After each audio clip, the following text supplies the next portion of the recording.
Many of Mike Danna's professional relationships grew into lasting friendships. One could make a very strong argument that nearly everything in Mike's life centered around the duty of friendship.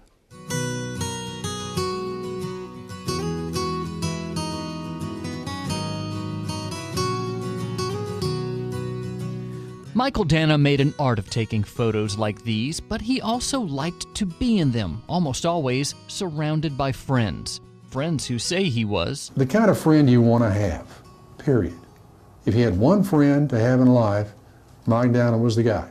Mike took these photos of farm broadcaster Don Molino. The two would work closely together for 30 years. I've seen him develop from, I don't want to use this term, but I'm going to use it anyway, snot-nosed kid, which he was 30 years ago, into someone who's a consummate professional, someone who has two great kids they didn't have 30 years ago, and someone who's led a full life. I guess that's what we all want. We want family, friends, and love. And he's had them all. And, you know, I won't say more than his fair share, but he's had at least his fair share plus 10%. That extra 10% likely came from this group of people, the Bammers, as Mike used to call them. The name stems from the initials of the place they met weekly for coffee, Books A Million. That's where attorney Julie Baxter grew close to Mike. He's really the reason we've had a very personal, friendly coffee group that met on Saturday mornings for the last, I don't know, almost 20 years. And that grew out of Mike's love for Jim Featherston, who was his journalism professor. And Jim loved to meet, I think it was even before 8 o'clock back then, now it's about 2 p.m. But Jim would want to meet at Books A Million on Perkins Road.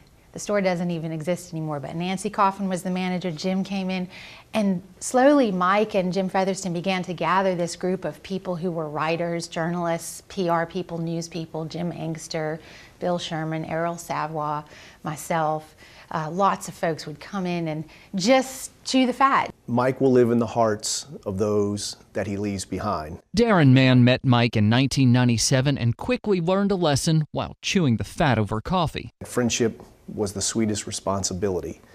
And to Mike, it was more than just a responsibility. I mean, it almost came across as though this duty.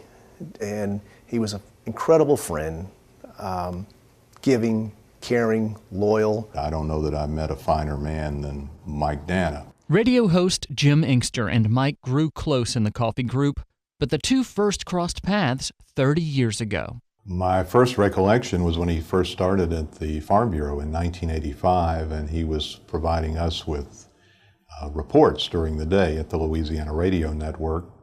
And he was, of course, a perfectionist, and he wanted to know how he was doing. And the first time he filed a report, he was a few seconds over the line as far as timing, and I told him that.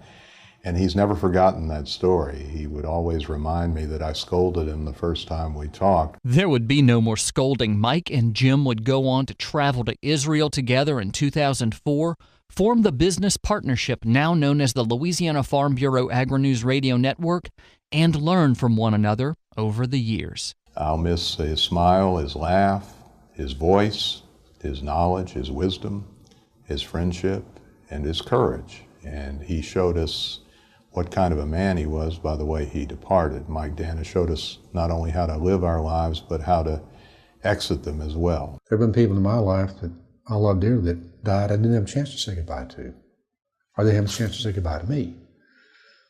But when he called me that day and said, "I'm ready, I'll see you on the other side," blew me away. It was